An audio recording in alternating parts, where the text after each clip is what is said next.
Going to call this Salem City Council work session for August 15th to order. It's a discussion of the proposed community infrastructure bond projects and timing. And if the recorder would please call the roll. So sorry. Were we going to administer the oath of office first? No, we're going to call this to order. You're going to do the roll and then we'll do. Okay, sounds good. All right, okay. Councilor Stapleton? I'm here. Councilor Phillips? Here. Councilor Leung? Absent. Councilor Gonzalez is absent. Councilor Hoy? Here. Councilor Nordike is absent. Councilor Varney? Here. Mayor Bennett? Here. Thank you. If you'll join me in the Pledge of Allegiance, I pledge allegiance to the flag of the United States of America and to the republic for which it stands, one nation under God, with liberty and justice for all.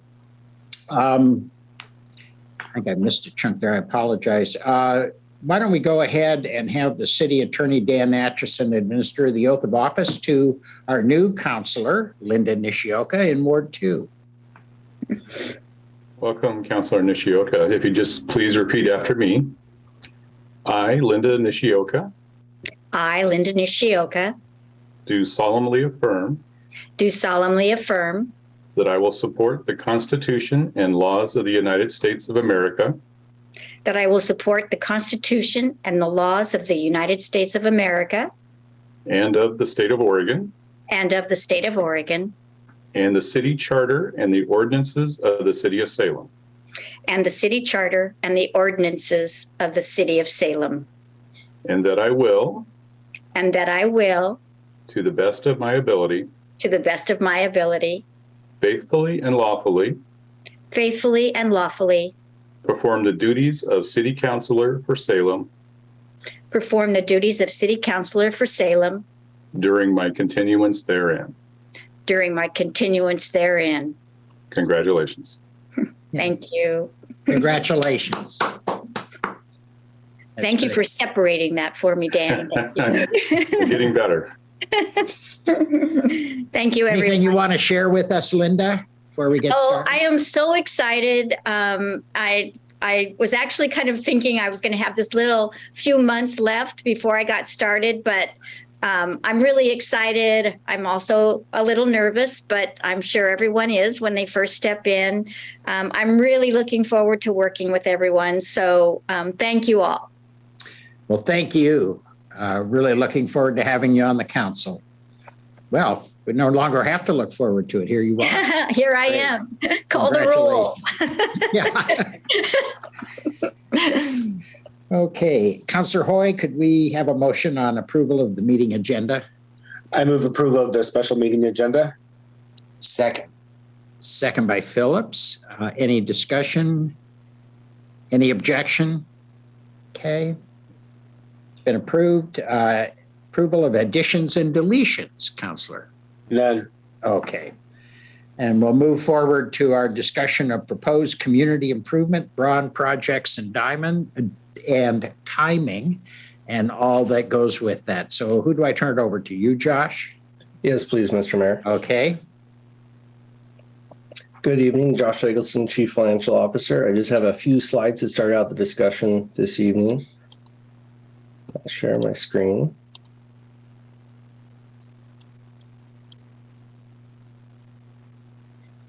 Some of this you've seen before and a little bit will be new, but it doesn't hurt to review just a little bit.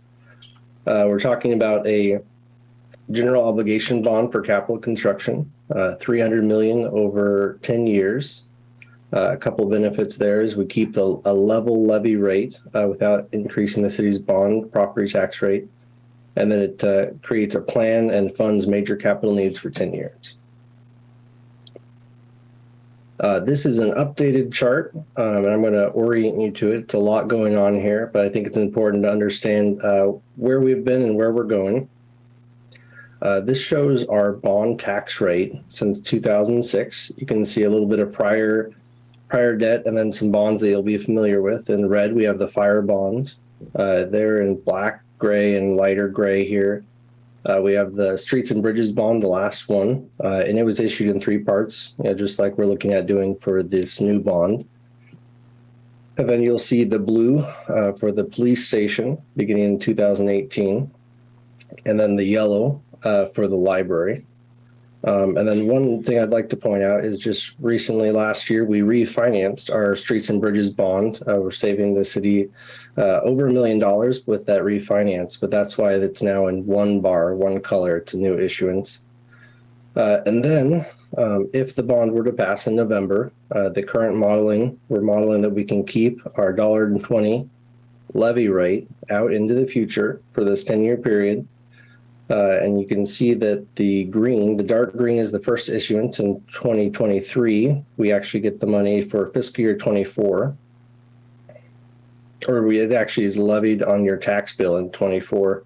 We get the money earlier, but the first time we pay for it is fiscal year 24. And then another in 2026. And again, it shows up on the tax rolls in 27. And then in 29, and it shows up on the tax rolls in 2030. So as other debt falls off, you can see the Streets and Bridges bond winds down. We have some higher debt service for the police station in the beginning of the bond, and then it reduces into the future. Sometimes we structure it that way just to maintain that level levy rate, and we'll continue to do that. But that's where this lands. That's why we have capacity to issue this. So I'll just hold there just for a minute in case there's any questions on this slide. Yeah, Councilor Hoy? Thank you, Mr. Mayor, and thank you, Josh. This slide is exactly what I was hoping to see, to be able to just get a really great visual, and I think this really paints a great picture. Can you give us a little bit more info about 2019? How come we have that little bit of a kind of an anomaly there? Just what happened that caused that, and could that happen again in the future? Great question. So that's one of the differences that we're looking at going forward, is maintain that level levy rate. We haven't had that policy in the past. So we've had some targets when we issue debt. So that was the police station that went on the rolls in 2018, and then the library passed and it increased above that $1.20.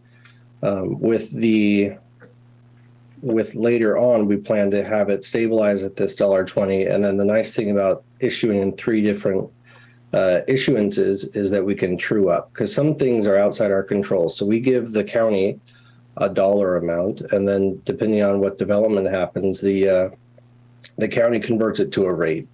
And I'll display that here in just a minute. But so we every 3 years we'll true up. It might land at say $1.18. And we'll true it up so it'll be back at that $1.20, with that second issuance. Then again, with the third one, we can kind of self-correct it. So in 2019, if I could follow up, 2019 was the first year of the library seismic upgrade, and nothing had yet rolled off, and we didn't have a policy in place to keep it at that $1.20. So we for a minute there we went above it. Is that accurate? Yeah, that's correct. Okay, and then when I see that the police facility goes out to the end of your chart, when does it actually roll off? Great question. And I had one that went out to 2056, but I was told it was too much. So yes, probably.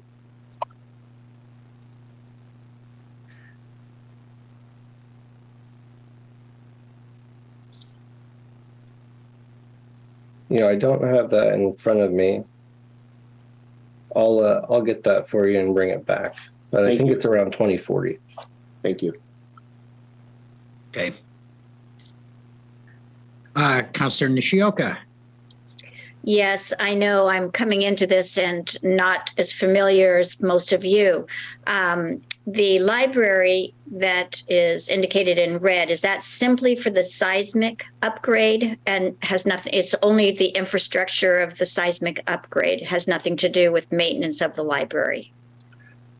Excellent question, and nice to meet you. I don't think we've met in person. So in yellow there, the library, so that was for the seismic upgrade at the library, and it's only for that capital construction. It's now complete. I think we've closed out that project. So it's really the standalone project, and then we pay the debt service until it expires. So the operating side is all on the operating budget in the general fund for the library. Okay. And so it looks like that will be taken care of in 2031, the library that ends. That's correct for the library. Thank you. And it's June of 2037 that the police station will come off the tax rolls. Okay. Thank you. Any other questions? Okay, Josh, you have another slide you're going to share?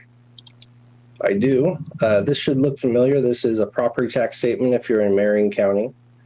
Just to bring it home and give people a couple tools to know what they're looking at on their property taxes. Every year I get maybe a dozen calls after these go out, asking, what's going on here.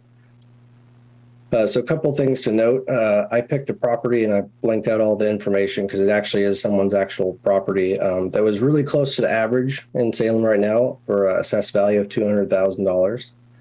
You'll notice the real market value, that's how much you could supposedly sell your property for, is $340,000, but the taxable amount is just over $200,000 or just under $200,000. The Salem bonds portion is this lower section over here. So I won't go into this in detail, but you have an education section, you have a general city government section, and a bond section. The education section has a limit. The general government section has a limit. The bonds doesn't have a limit, but they have to be approved by voters. And some pretty simple math here. The Salem bond amount, $239.67 divided by 199.82. That's how many thousands are net taxable. You get that $120 per thousand. So just some really quick math. Going forward, we expect that to maintain the same if the bond passes. Okay, Any questions on this slide? don't see any. Great. I have one more for you this evening, and I apologize for the small font and lots of little numbers. But what this is attempting to do is show you a draft staging of the projects. As you're well aware, $300 million, we can't issue it all at once. Even if we could, there's no way we could deliver $300 million of projects in the first couple of years. So what this does, I would call it a cash flow.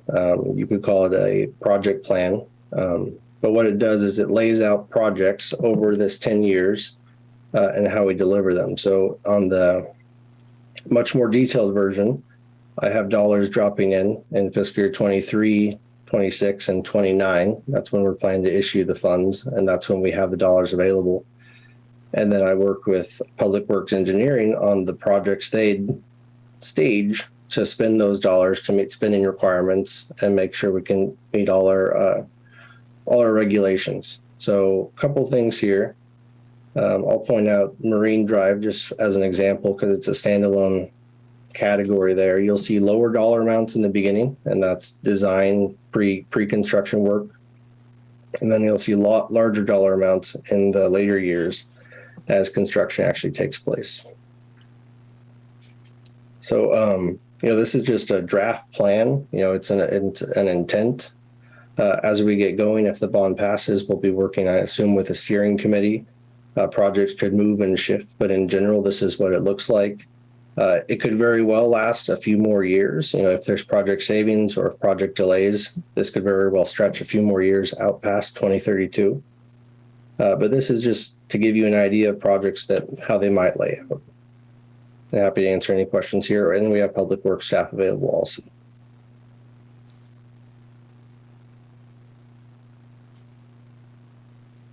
Okay.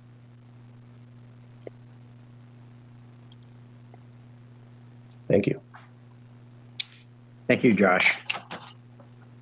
Okay, is there anything further from you guys on this, Josh? Are you going to be sharing anything, city manager, or you?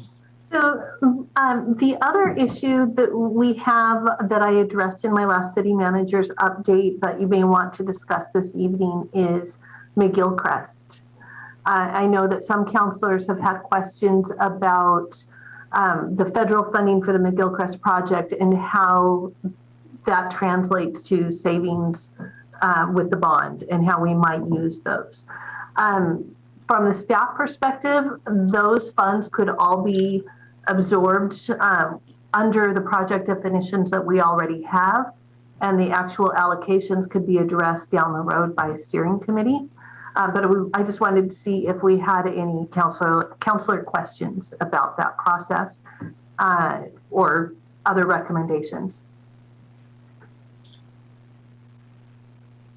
Well, I'm going to have one tonight. I'm going to propose we establish a new steering committee. We have new counselor. We have Councilor Hoy coming on as mayor in a couple of months, really preparing for this. And this will clearly carry into his first term and I think most of the counselors that are on now. And so I'm going to appoint Councilor Hoy to chair the steering committee.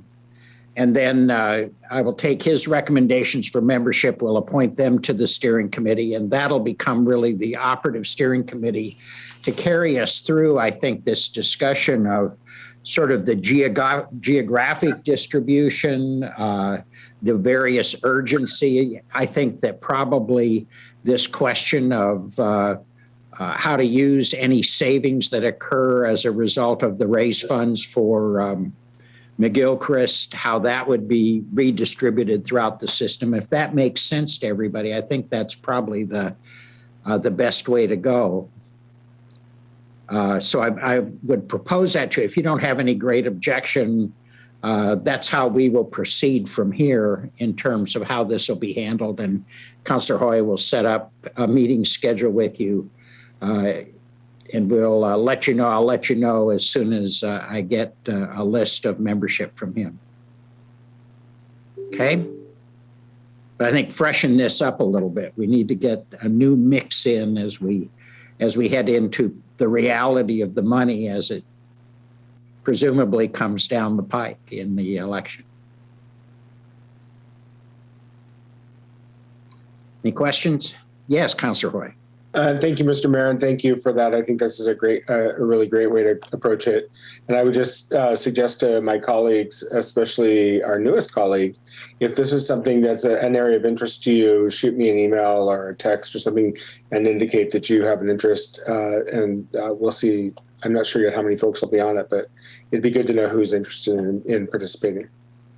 I think our only limitation, Mr. Atchison's here. Our only limitation is that we don't have a quorum. Is that how we do it, Dan, or can we do it with a quorum? Yes, Mr. Mayor, you should avoid a quorum because then it has public notice problems. Okay. So that'd be five, four, up to four. Up to four. So share with Councilor Hoy as soon as you can. He'll share it with me and I'll send you a note. So as soon as I hear, you'll hear from me or you'll hear from him, however it, but it'll be his recommendation I'll work off of. Mr. Mayor, while we're on the subject of city attorney stuff, there is an error or a typo in the explanatory statement. There's a reference to a new restroom in Marion Square Park, which is incorrect. So on the 22nd, we're going to bring back a lightly amended explanatory statement for your council's adoption. And then the explanatory statement and the ballot measure itself will be filed with Marion County soon thereafter. Great, thank you. Is there any need at all to respond to the McGilchrist situation on the 22nd, or is that just that's a built-in issue in the future if it passes? We do not need to respond to that on the 22nd. McGilchrist has already been identified. There will likely need to be some of the bond funds applied to McGilchrist. Okay. And the rest of it falls under the descriptions that we have. Very good. Okay. Yes, Councilor Barney. Thank you very much, Mr. Mayor. Well, having not been through this process previously, I was curious about the steering committee. How much detail do they go into on these individual projects for things like purchasing playground equipment or purchasing fire engines? I mean, are there just recommendations that come up from staff and then the steering committee looks at that? Is it that detailed or what happens? Josh or Peter or both of you, do you want to kind of respond at least from how you've been down this before as staff members? I've served on a couple of these, but mainly on buildings, not on this kind of a bond particularly. Yeah, so Mayor, if I may, Peter Fernandez, Public Works Director. So we have been using council steering committee since 2008, and we've used them for every bond that we have had. And let me start by saying how much we appreciate having counselors that we can work issues through. The projects are basically set by the bond. So for those projects that are set, it's typically just updated information. We could get into situations where there may be some slight variation in scope or at a policy level. So we will address those issues, or if projects are slightly over budget or under budget, where the oversight committee really earns their keep, really earns their free lunch that we usually serve for these meetings is so for in McGilchrist, there's money left over. We already know that that's going to be the case. Where do we go from there? So how should that money be spent? That's usually a recommendation that then comes to the full council, but we will look to the subcommittee to have that robust discussion as to how that money should be allocated and spent. Or if a project is significantly over budget, what do we need to do then? So it can work in either direction. So this is typically a long-term. This is a 10-year bond. Typically, our bonds will realistically go. The project list will probably go 12 to 15 years if we hit a good cycle and we save some money. So my guess is we'll have several different members of the steering committee, but we'll start right away and lay the groundwork and typically meet, monthly at first, and it drops to quarterly, and then at some point it picks up again, just depending on how the projects are going. Yeah, the committee changed a great deal over time as it worked its way through the Streets and Bridges bond measure, which I thought was it was a comparable kind of bond measure. That went on for a number of years with a changing group of counselors being appointed over time. Councilor Hoy? Thank you, Mr. Mayor. And just to kind of give a real life example to Councilor Varney. So I was on the library retrofit committee. We did some changes to the entrance. We had an opportunity to have a little bit extra money. So we decided on what that entryway at the library would look like. It's significant, but usually smaller things. We decided on what color to paint the existing or the remaining window boxes, just a variety of things like that. Some can be real substantive and some can be less so, but it's a really good opportunity to sort of add your mark to different things for sure. Yeah. Councilor Stapleton? Thank you. I was wondering about how we determine which staff members are going to partake in helping us with this task force. I know in times it would be great to have, say, somebody from planning or somebody from parks, all of those different things. I'm just wondering if there are steady members of staff that are also going to be asked to participate in the task force. That's the manager's job, and and I'm sure there'll be changing members as questions and things. Right, that's what my experience was like on these. Is it'll be sort of a rotating group, whatever the topic is, but that's usually the manager sends those folks in, or they can be asked in by counselors to just ask questions, that kind of thing.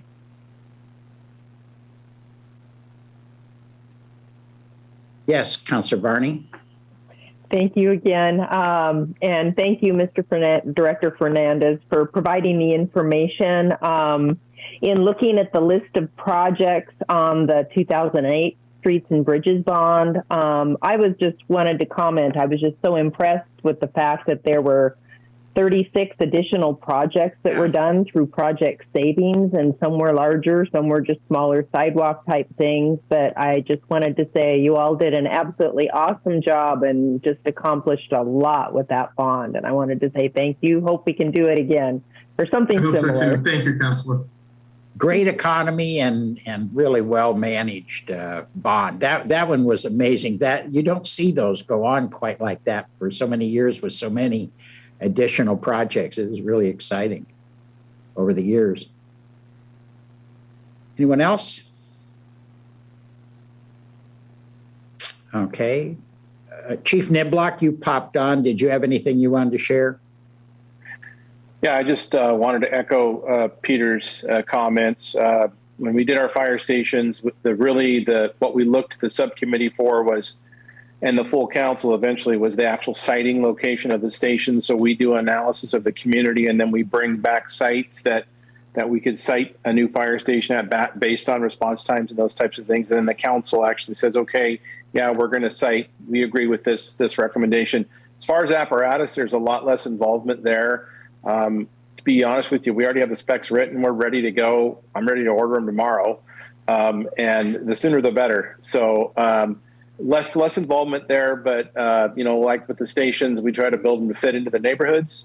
And so depending on their location, they could have a little bit different look. And certainly we would look to the subcommittee to help us with the aesthetics of the station, but we really have a design that works for us interior. So we wouldn't get too far in the weeds there, but if there was aesthetics that needed to match the neighborhood, we try to do that, and we would seek their guidance on that as well. Great. Thank you, Chief. Councilor Nishioka. Thank you, Mayor. My question would be more directed to, is the steering committee that we're speaking of, is that something that would be long-term in the sense that, or is it something that's short until the bond passes? I just need clarity on that. It'll be long-term and then it will, but it will change over time as maybe its mission changes, the personnel changes, people have time commitments or interests in other areas and move on and off. It just is okay. But it's one that'll be here, I would think, during the life of the bond, although it could be just at the front end. I mean, that's really going to be up to the mayor and you councilors as to where it goes over a period of time. Thank you for that explanation. Not sure it explained much, but if you get on it and you're planning on staying on the council for a while, it's a great thing to be involved in. And we had some folks who were on it for a substantial amount of time. And the result was projects that they worked on intimately over that period of time.